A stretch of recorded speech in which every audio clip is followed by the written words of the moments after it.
Hey, our first random opponent. Pretty laggy, but I guess 16 TR is fine.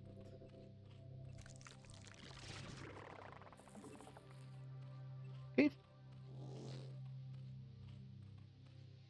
You guys can certainly notice that I'm splitting properly every game, and this is what you should aim for.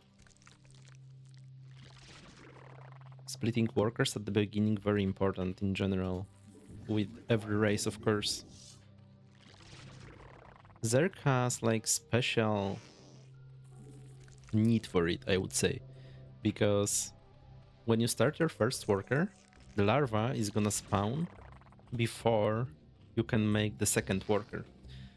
And the way larva works for Zerg is that when you are at 3 larvas, or larva, or whatever you call it in English, whatever, the next one is not gonna start its timer to spawn before you spend at least one of the larvas. So you need to have maximum 2. Let me make my pool, by the way. So you need to have you need maximum 2 larvae for the counter to start, right? If you have 3 larvas unused, then you are just actively wasting your time, wasting your resources, because larvas are also like resource for Zerg. We're playing versus random, so we went overpool. Overpool is like pretty much just this nice middle of the road opening. So okay, we play versus Terran. So of course drone is not gonna win. Oh, whoa, we lost we lost the drone. STV is OP, man. That's actually very bad, but well, we're gonna deal with it. Yeah, STV is very OP, apparently. So we don't really have a good spot for our Overlord. I guess we're gonna make 4 links, just to be safe. We don't know what the Terran might be doing. And here we're gonna go for the third hatch as well.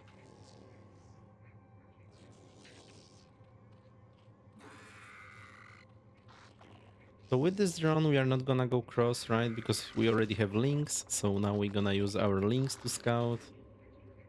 Yeah, losing this drone was very, very bad. But at the same time, you can recover from that, no problem, right? It's not like the game is completely over, it's just that you are just having one less worker, which is not ideal. So we're gonna make the hatchery now.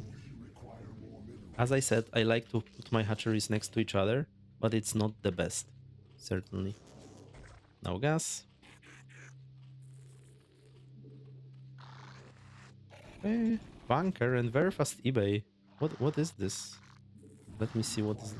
Actually, there was only one marine. Let's try to just run by with those things. Maybe. Okay, so he's not playing. Okay, that was maybe not the best, but at the same time we figured that he's not going for an expansion, so that is actually valuable. With this overlord, what we can do? Let's just go here. Okay, and in ZVT, very important concept is that you need to tech ASAP, basically. You need your Spire as fast as possible.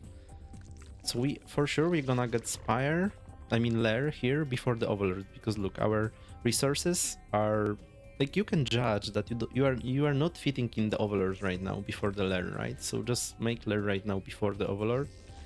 I'm also gonna make one Sunken right now, and a pair of links. The pair of links is not like optimal again from the point of view of economy, but we just need it to be able to scout, because I will need more Sunkens. The thing is that he's going some kind of one base build, weird one for sure, because he made an eBay, but it's F rank and still people do non-builds over here. So one link I'm gonna save, and one link is gonna go straight to scouting. So you kind of you need to be prepared that what your opponents are gonna do at this rank is not gonna be like proper. That's why it's very hard to relate to anything at this rank when you are stuck here, because the games you gonna watch are not like, oh my god, what is this turret? Come on. Okay, that's fun actually. And I'm gonna get it. Spire now, obviously. I will even kill it.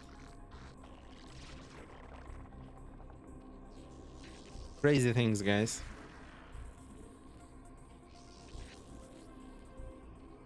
Yeah, I don't know what to expect, but the thing is, we need our mutas, right?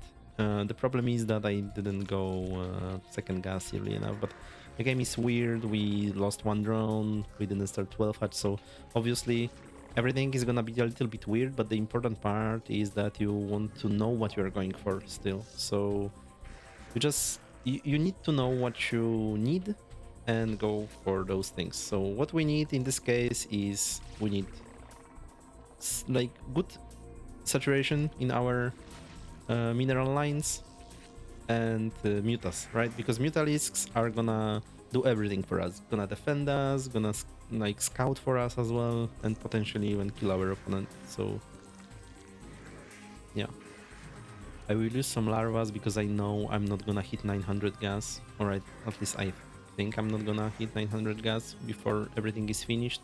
So like I said, when you have 3 larvas, you're kind of wasting larva, so it's better to use some. Okay, so we're gonna have 7 mutas. 7 mutas is actually completely fine. 7 mutas, I would say, is like the minimum amount you should get to be fine in a game. Because 7 mutas can one-shot STV, and that's the like break point in this matchup. So very often your strategy might be like, let me just get 7 mutas and then start switching my tech, which is exactly what I'm gonna do in this game, just for demonstration purposes, and also aligned nicely with my resources. So yeah, that's basically it. So now lurkers are in my case, and here let's make attack. You have a choice between attack and carapace, but in our case, because I'm going to make like Hydra lurker opening, attack is pretty good actually. Because lurkers then get +2, and even if Teron has armor, you kind of overcome that. So a little bit of micro. So as you can see with move, right? I'm using move micro, and I'm one-shotting STVs. I think this is pretty much game over.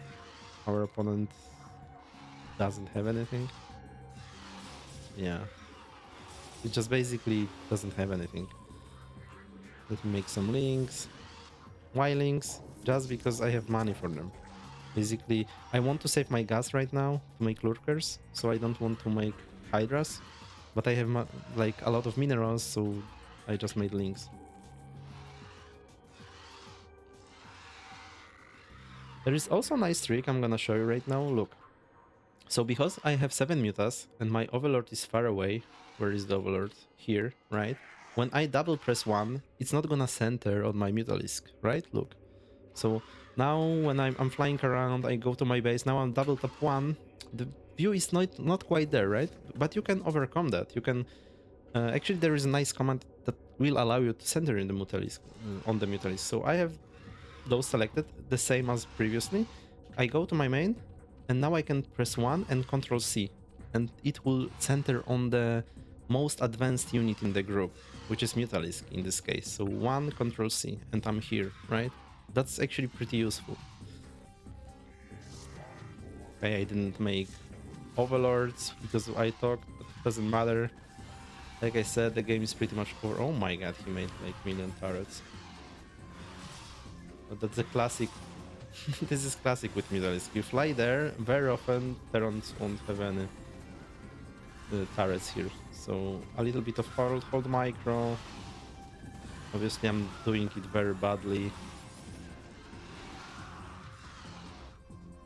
And now I can just stay there. Yeah. Just make whatever units at this point. Like this player completely didn't know what he's doing. So yeah, the game is also not a competition at all, right? I guess what I'm gonna do is to maybe scout some bases, because you never know, but there is no way we're in any danger. I started my Hydra speed. I'm pretty sure I can just kill this bunker.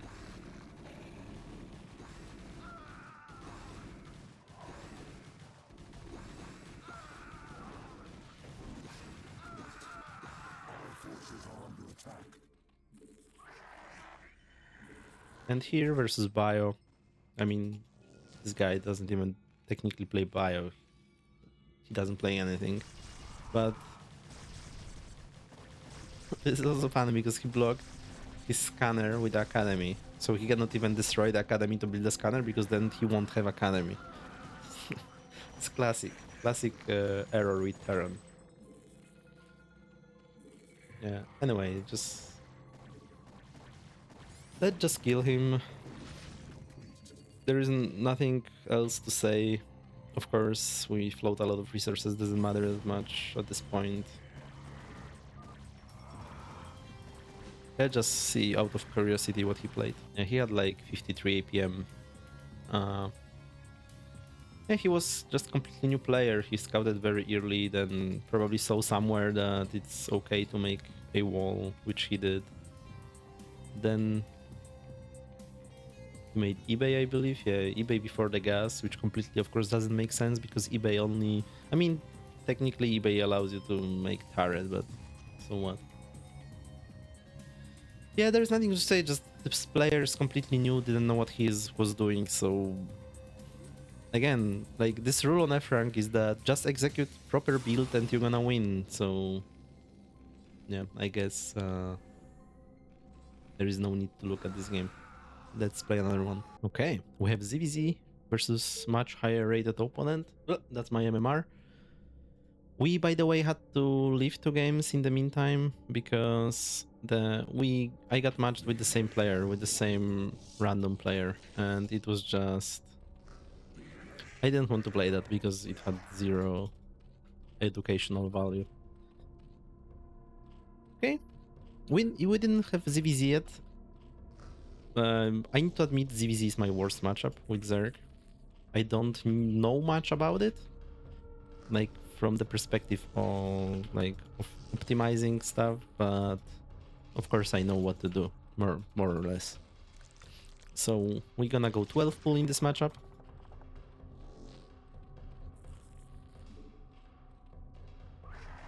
This is Fighting Spirit, I think. Here. Yeah, so we're gonna go 12 pool because it's like nice middle of the road opening, right? You have advantage versus 9 pool, disadvantage versus 12 hatch. It's like classic ZVZ, rock, paper, scissors a little bit, right? But in general, 12 pool seems like the easiest one to play, I think. Yeah, so now we are waiting for our money to, or rather Overlord. We're gonna build 3 more drones and then pull.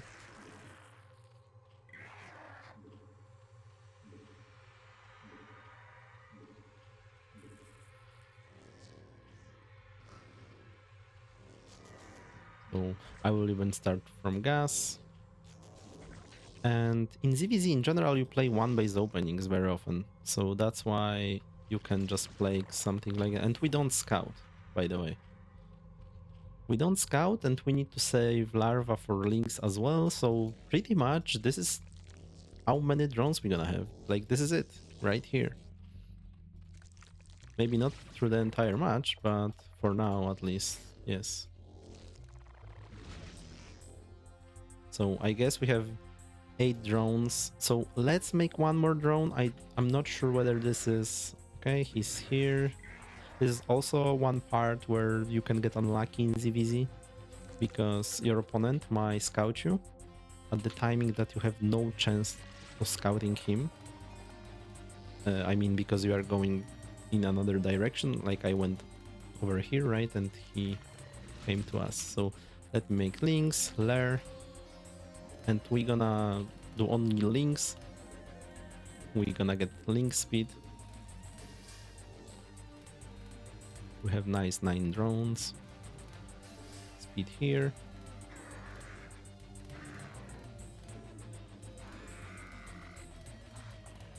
Okay, we're gonna get rushed, so let's put our own sunken here and let's use drones to fight.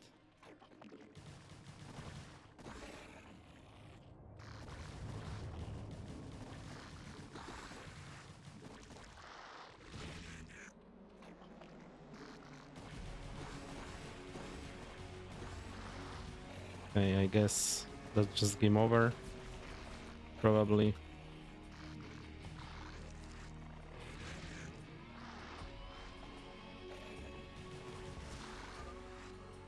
Yeah, well, let's see the replay. What can I say? I think probably ZVZ and TVT are the most hated matchups in the entire games, and people often leave TVTs, and this is the same with ZVs. It's like people just don't enjoy those matchups, and you're gonna like meet bullshit like that, basically. So probably, so what he even did, it was some kind of, it was 5 pull. But I don't know why it was also late. Let's see. So we get drone, and now overlord, right? And oh no, sorry, no overlord. Yeah, 5 pull gets no overlord here. Okay, and then what now?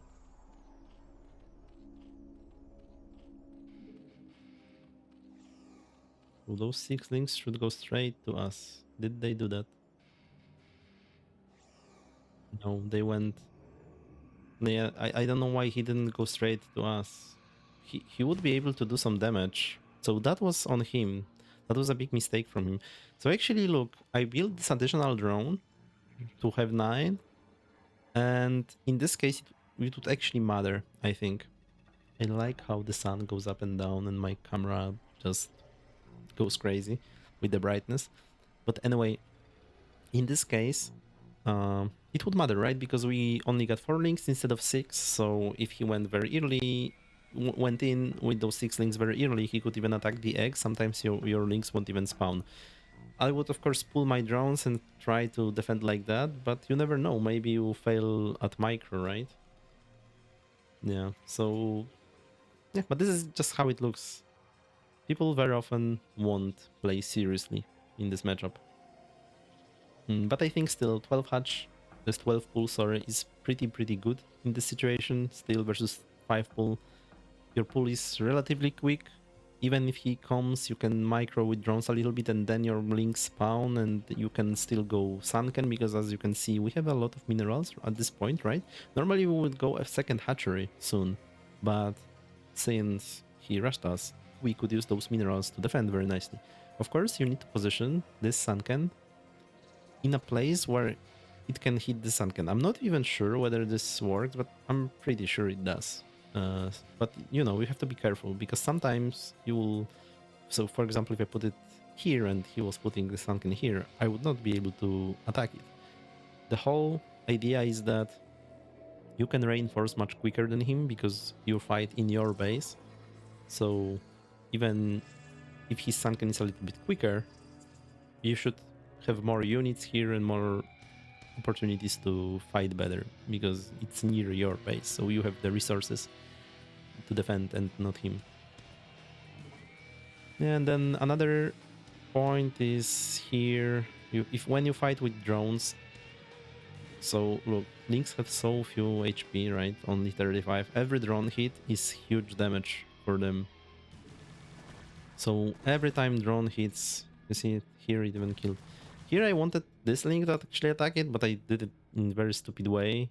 So it happened that the worst possible link started attacking the sunken, which is here, exactly the closest to him. So that's why it died. By the way, drones started attacking this because I moved with everything, and worker AI when it comes down to attacking something when you move with them is pretty stupid. Sometimes they won't attack at all. Sometimes they are stuck on the building like here, even though the fight is happening next to them. They won't recognize this like fighting units that they should probably move their ass and help the other. So yeah, it's a little bit tricky to control drones or workers in general. Very often the best thing to do with workers is actually right click on something, or move command is very good with worker. When you use move command, left click, right click, that's very good because then workers actually shoot how they should. But in this case, of course, when I have them binded with my links, it's a lot harder. It didn't matter in the end though, because we still have links coming. We have the sunken going. This sunken is already damaged. Look, right? It's missing 130 HP already. Even if we lost this fight, probably we can still win by killing this. Because look, when this spawns, it goes down to 1 HP, as you could see there. Because Sun can get subtracted 100 HP. So the way it works is that at this moment, this building right now has 0 armor and 400 HP. The moment it transforms into Sunken, it loses 100 HP. It simply gets subtracted, but it's maximum of 100 HP. But if this building is already under 100 HP, it goes to 1 HP, and then it gets 2 additional armor. So it's much better to start attacking it when this is still not morphed yet, because then you deal more damage. Links still deal 5 damage to it, but when this is actually morphed, Links only deal 3 damage to it. So it's a big deal to start attacking unmorphed Sunken, like creep colonies still being morphed, because you will just kill it much quicker. You still have to do 300 damage, because then it transforms, goes to 1 HP after that, and then you can kill it with single shot. This is the same technique you are using with Marines when you are sunken busting. This is exactly the same thing. Okay, that was a stupid game, but it showed something, I guess. Okay, Protoss. Almost 1200 MMR.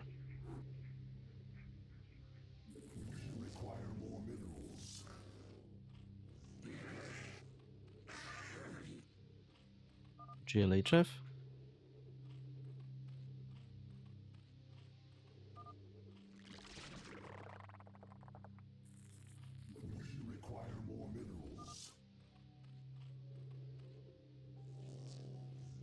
You can see I have Smurf account. How can he see that? I'm wondering. I'm wondering what software does he use. What can I tell?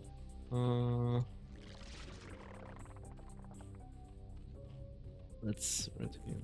I'm doing F2A series for it, so you can keep playing.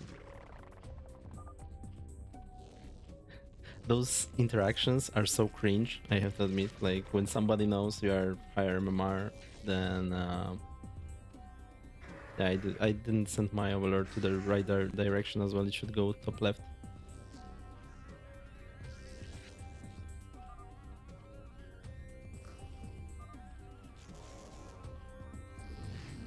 Let's go overpull.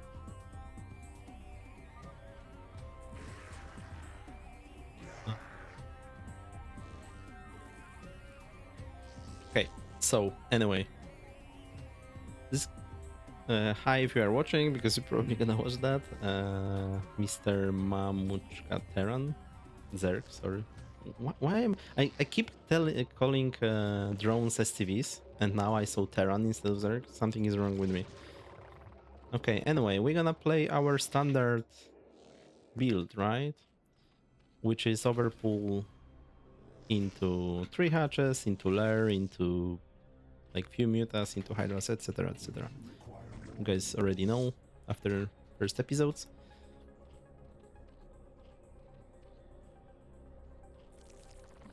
Let's make a very fast cannon. So again, this is weird, right? What they are doing. I built 2 drones there, by the way. So I don't even... Yeah, I don't want to go into his main. First of all, I don't want to lose the drone. I will hover for a moment here. What is weird about this guy's opening is that obviously, like, you don't need those buildings to build the Nexus. Let me quickly pick. Yeah, I don't see the Nexus. Let's make more links. In this case, I'm not sure whether he's gonna go Nexus, right? So let's just build my hatchery in actually my base. Let's go gas here. The gas is a little bit late. You would like to build the gas like at 250, generally speaking, but it's not that black and white, because in this case his opening is very weird, right? So it's not like the timings are gonna stick well. Yeah, we see no Nexus, right? So let's keep making links because of that. Let's make some links. At least like 8 to be able to initially defend versus 2 zealots, right? Because the first one he already built, probably he can make another one, and you know, you want 4 links per zealot, pretty much. Yeah, so for example here the problem that our opponent did, he wasn't watching, so he took some damage before the fight even started. Yeah, so now even though he has 3 zealots, we can still engage him, pretty much.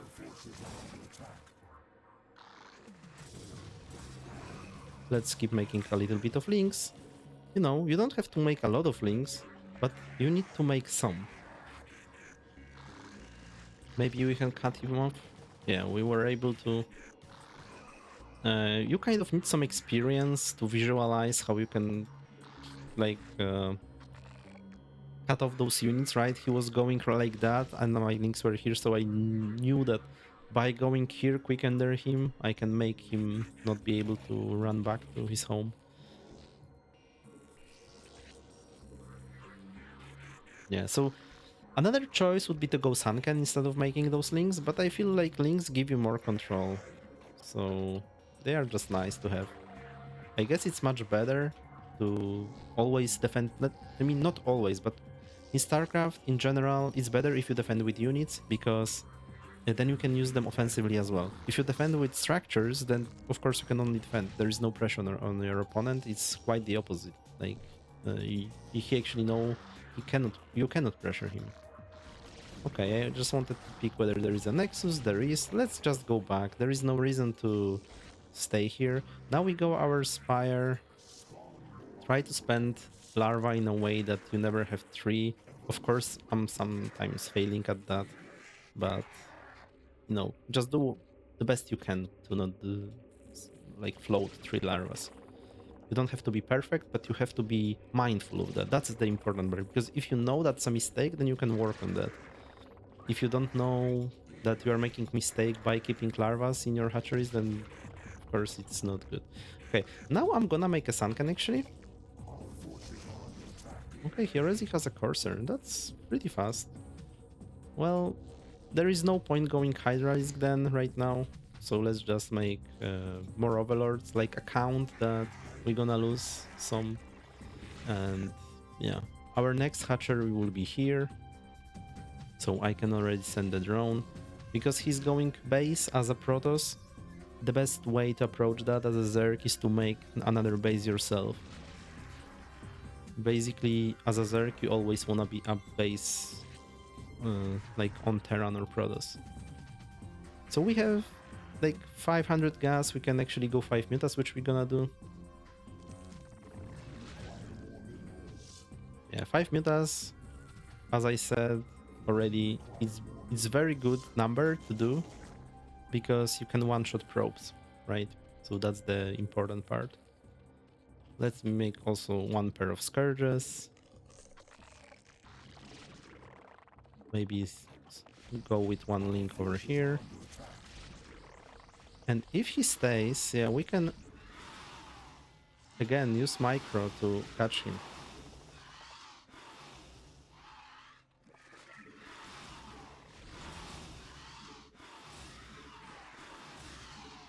I'm seeing on the minimap that I'm fighting with Zealots.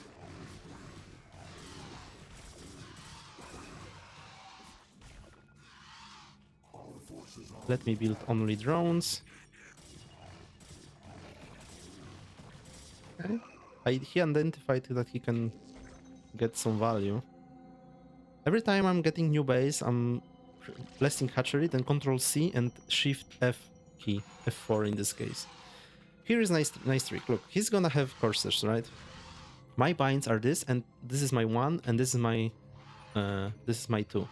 Actually, sorry, this is my 2. So now, when I'm gonna see Corsair, I can micro like that, and then when the Corsairs are gonna come, I can go here and 2 and go back. And look, my Scourges killed the Corsair, right? Because I pressed 1, right click on him, and then 2, and I moved back. But on 2, I didn't have Scourges already in my group. So that's how you can do this micro. This is how pro gamers are so good at picking up those corsairs. Okay, let me put another hatchery over here. We also want our Evo then. You can put them in whatever place. Let's do it here. You can also put another hatchery. Generally, you want to go up to 6. So how many drones we have here? 6 only, right? So we know we are missing some drones. Let's make them now. Here we are good, but here we didn't have enough. Okay, I can see Dark Templar over here. So that was my mistake. I didn't put Overlord here. So I need to go with the Overlord now. And also, let me make some Scourges because he's probably gonna come here with Corsair, right?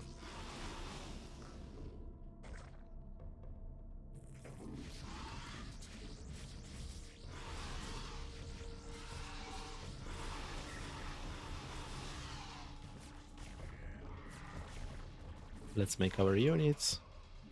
Upgrade Hydras. So now we can go with drones. Sunken. We even see the Dark Templar here. I started my Overlord speed as well, because now obviously when he showed Dark Templar, like, this is very needed. But you can argue I could even get it before that. None of what I do is like super optimized, but it's just good enough, I would say. So yeah. Keep making Overlords when you are near your supply block.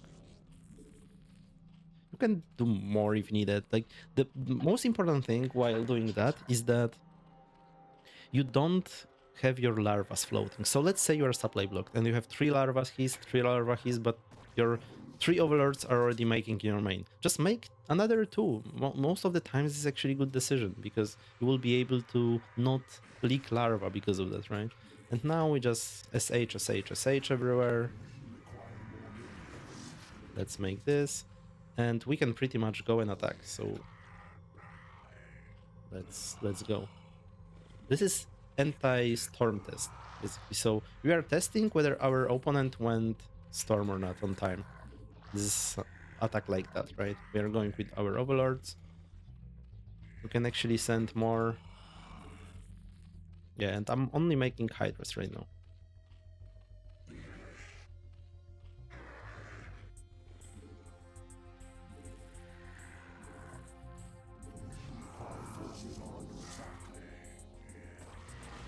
Okay, he did, so that's good. You can still poke a little bit.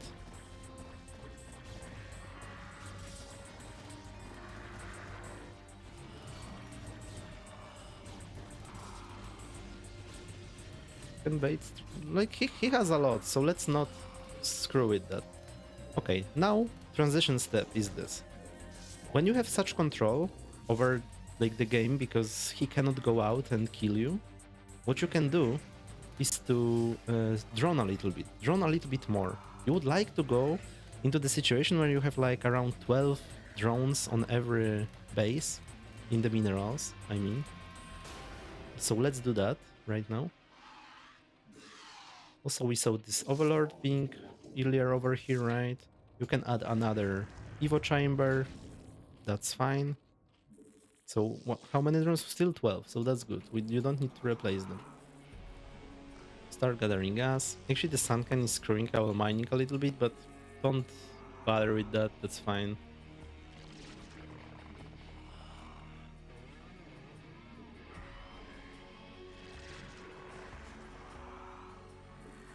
And keep making hydras. So I built a few drones to add here.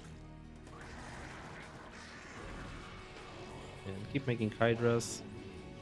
So how many drones do we have here? We can judge.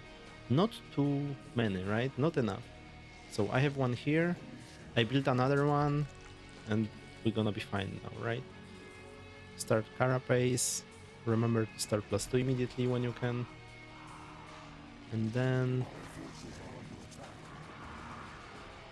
I guess we can do lurkers in our natural, so let's spend everything on lurkers.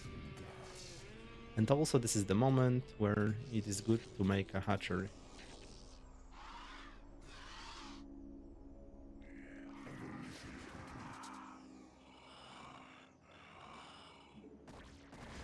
Poking like that is very nice.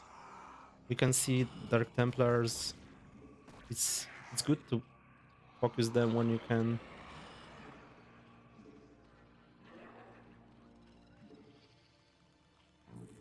And the thing is, you cannot use all the gas on lurkers because um, you still need gas for hydras, right? So you cannot like spend everything on lurkers.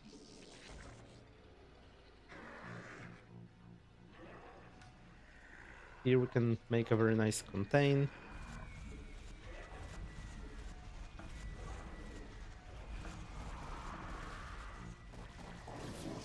So positioning your lurkers like in concave that he cannot.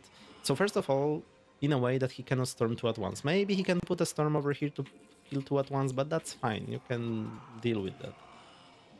But the important part is that uh, you are in an arc. So when he will start, like, okay, I didn't put an overlord here. Let me do that first.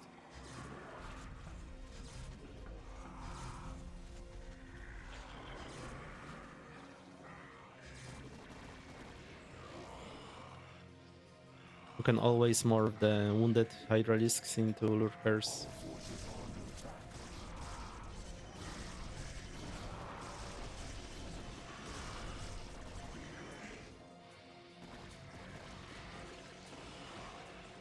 Yeah, so right now your whole game plan can be just holding this contain. As you can see, I'm like short on gas, so my next step is to first of all get the gas in this expansion. You don't need more than 4. You can go for more expansions, but it's not like you need it. You can win the game just off of this number you have right now. Let me re-rally those. And now you can, first of all, what you can do is to build drones in your other bases and transfer them, so you can instantly have this saturated. But my another like plan is to go hive, and after the hive we're gonna go and get defilers and link upgrades, mainly the adrenaline, which is very, very important.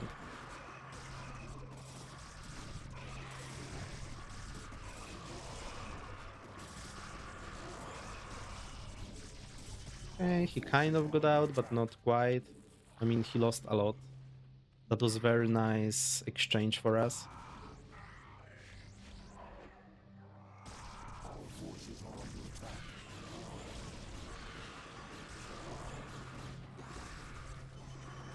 Alerts. So start hive.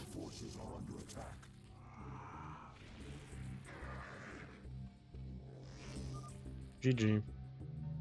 Okay, that was the best game today, I guess. Let's see the replay. In this game, we started with Overpool, pretty standard versus Protoss, and the most important thing about this game, I guess, is that we saw some non-standard opening, right?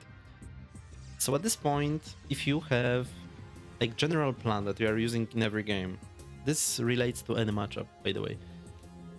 You have your plan, because most games look very similar to each other, right? So you can go and make those the same things. But in this game, we see something that is not common between the games, right? Because he went Gateway, Forge, and Cannon before the Nexus, so something doesn't add up, right? It's just not optimal to do it this way. The expansion will be very late for him, which means that his economical situation will be worse than usual, so he has to compensate in some way, right? That's how we should think. So first of all, in this case, you don't necessarily have to go for third base, first of all, because you can treat it like one base play.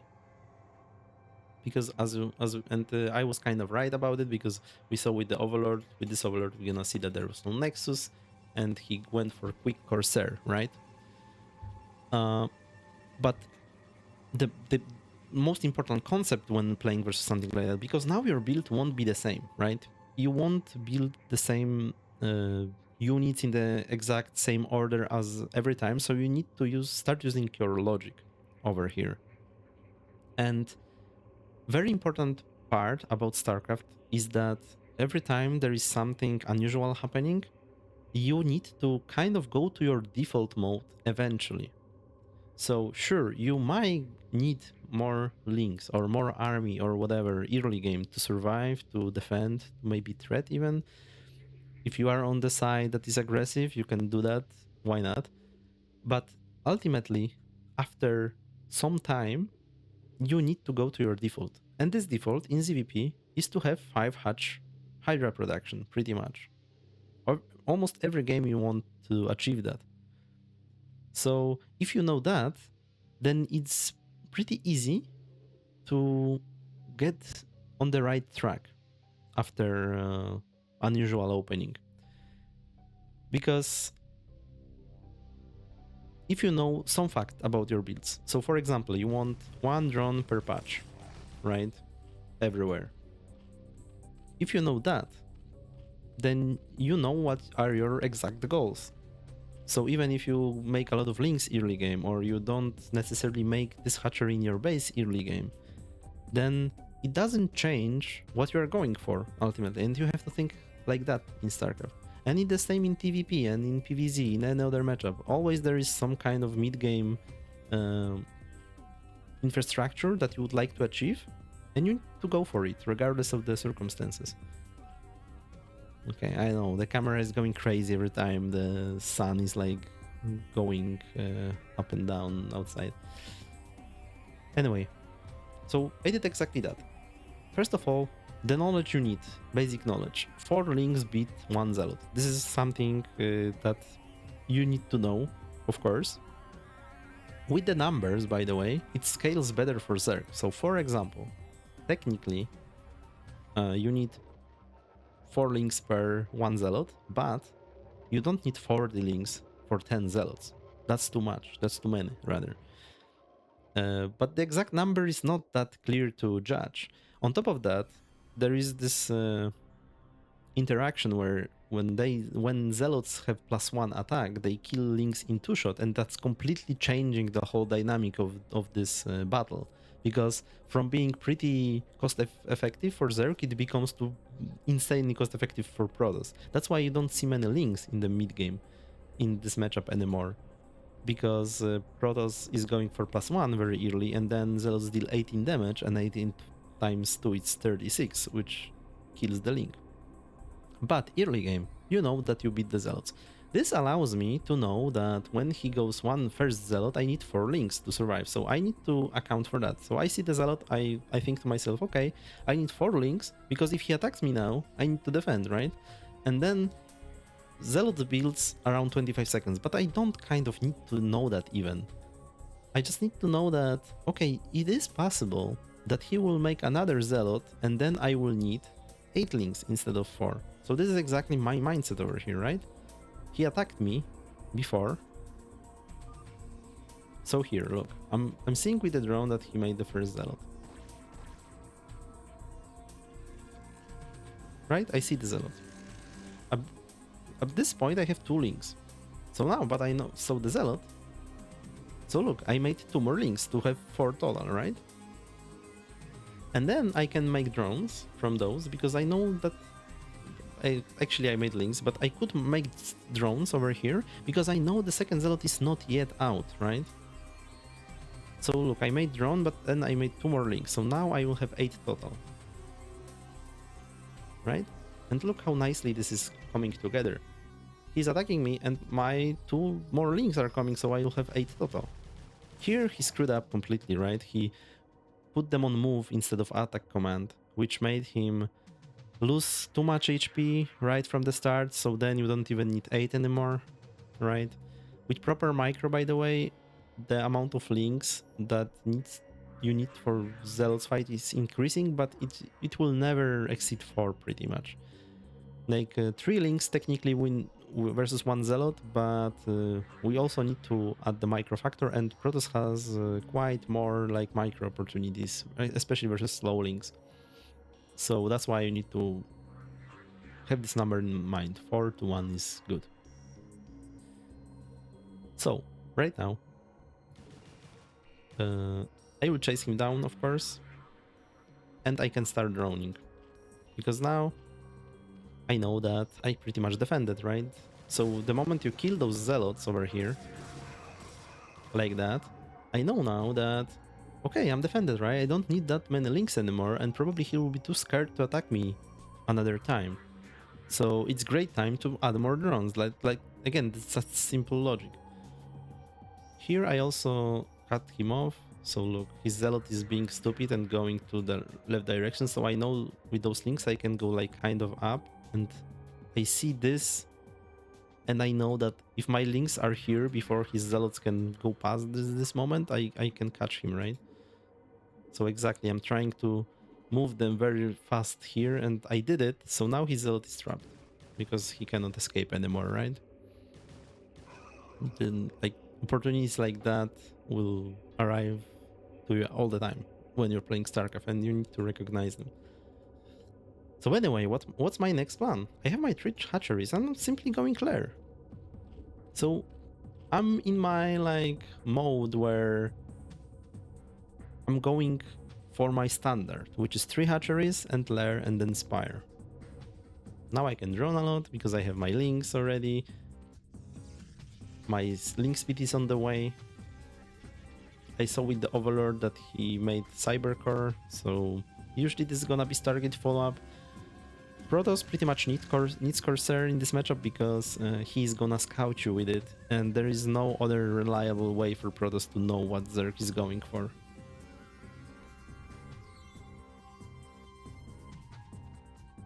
Yeah, so I'm just going for drones.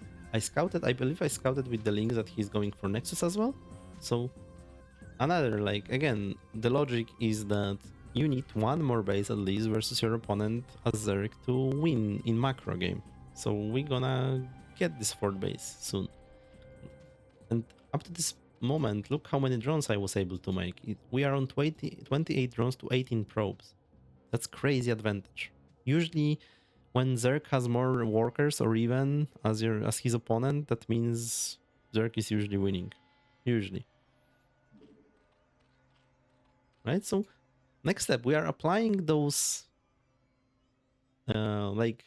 general ideas and knowledge about the game to get to our default strategy, which is the 5-hatch High Dragon, like I said.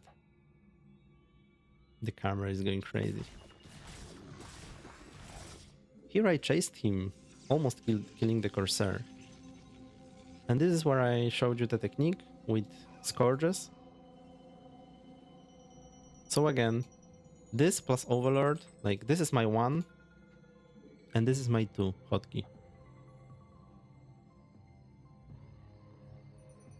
And like I said, with the 1, you click on the cursor, with 2 you go away, and thanks to that only Scourges kept running at the Corsair and the rest is moving back. So let's see that again in action. That's a very important technique to know. One of the most important ones, I would say, on high level. Of course, when you are on low level, you don't need this, but this is super important to use. So it's good if you can just learn it somewhat quickly, right? So here, and now I'm gonna 1-click on one of the Corsairs, and then press 2, and move back.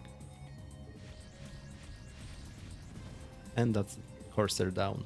Very easy, very effective, and this is why Protoss has to be so careful, because even though it's looking like Zerg is going away, 2 of the Scourges are actually not going away.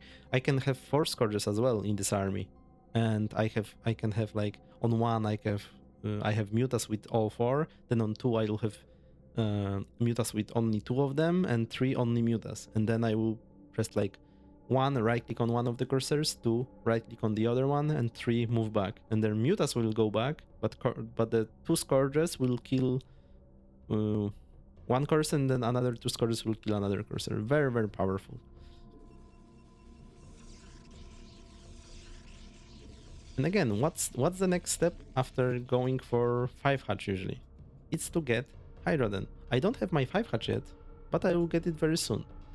In the meantime, I wanted to start this already. So as you could see, I was like explaining and microing, so I didn't use all the larvae, but this is actually where Zerg has a very nice advantage at the low level versus other races, because in other races, if you didn't make something from the barracks or gateways, this time is wasted, the time is gone.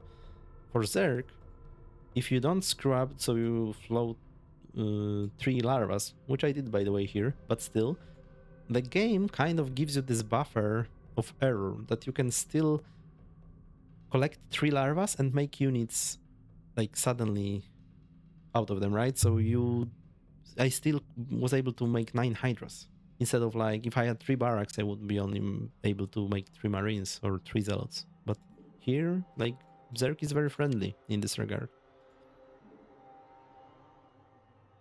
So now, because I know that my default, that my production capabilities on 3 bases is at least 5 hatcheries, even 6 generally, but at least 5, I will just another one, right? That's pretty straightforward as well, because I know that I need this 5 one. Here, that's very annoying part about playing Zerg. Dark Templars are very, very annoying. Of course, I should have Overlord over here. I would avoid those troubles, but well, I didn't. If he had more corsairs, I could be in trouble, but I already had hydras, so I would manage that situation, but it would be annoying. It's good to already have hydras here to be able to protect overlords from corsairs, right? Because at some point, if Protoss can get this critical mass of corsairs against your mutas, he can kill mutas, overlords, corsairs, everything, and that's when it's very miserable for Zerg. That's why you need those hydras on like correct timing, which is not easy to figure out. But if you know this rule that you can start making hydras when you have at least 1 drone in every mineral patch, then it's actually pretty easy to figure this out, because you will have like here is 7 plus 10 plus 3, so it's 10. It's 12 in your first base, so it's total like what, 22, right? And then you only populate minerals in the third base, and this base has 1 2 3 4 5 6 7 8. As usual, on most maps this is the case, so we have like 30 total. And this is exactly correct number, because usually people start making hydras on 30 drones, initial hydras. So this is exactly what we did. I also started my overlord speed in a moment.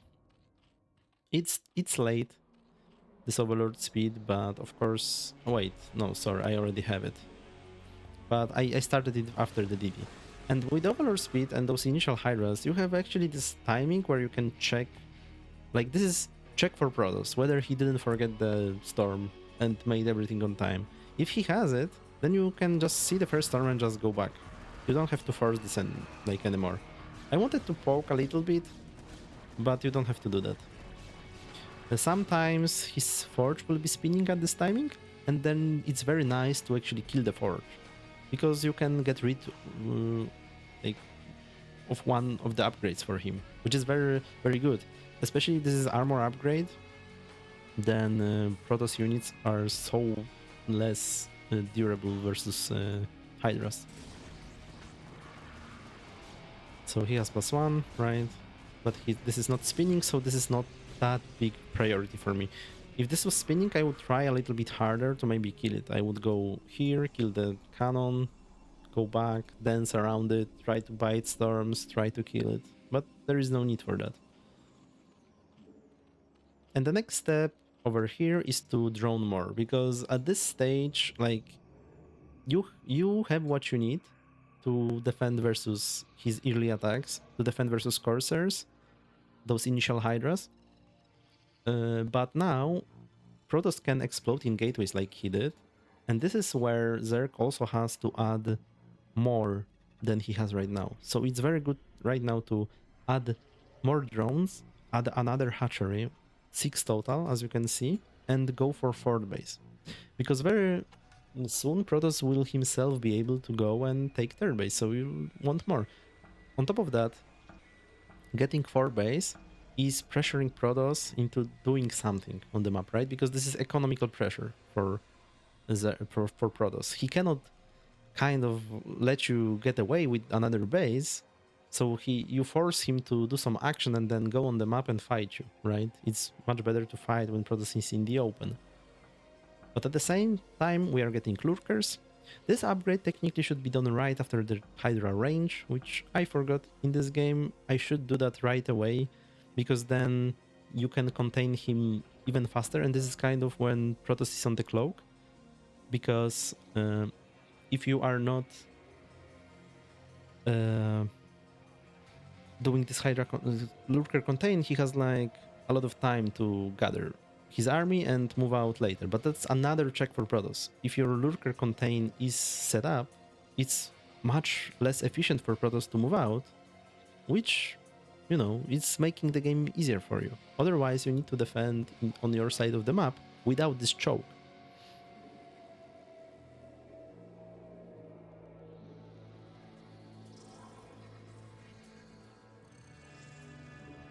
And the rest of the game is kind of like, whatever. We did this contain.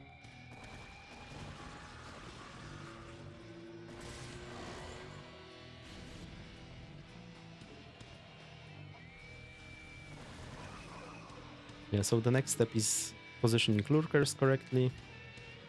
Do them in an arc. Probably going for more lurkers is good as well.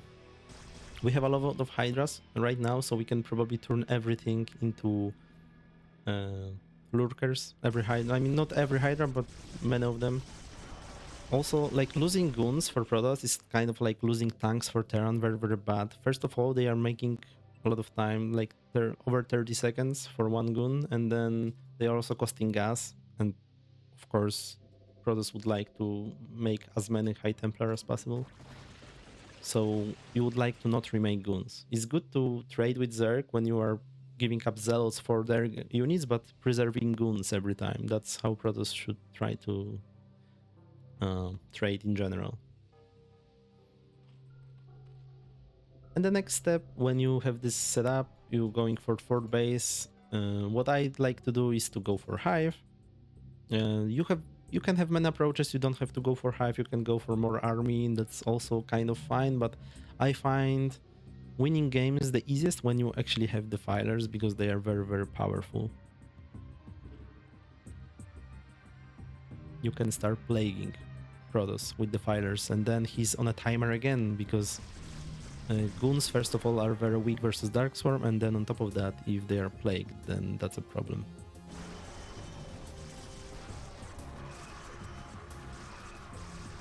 So, of course, Zealots get wrecked by Lurkers. Lurkers in general deal a lot of damage, like this is 20 damage, which is also AoE, right? So that's a lot. And very often the game is ending like that on the contain, because Protoss just cannot deal with that, and he has no other options, just leave the game. Right? Because he's not like remaking this army, that's impossible on two bases. Another approach he could take is to get this high ground and put down the Nexus, but then of course I'm gonna grow as well during this time, and he will be stuck on 3 bases versus my like entire map probably. Okay, I think this last game was pretty educational, so at least that's good. See you next time, bye bye.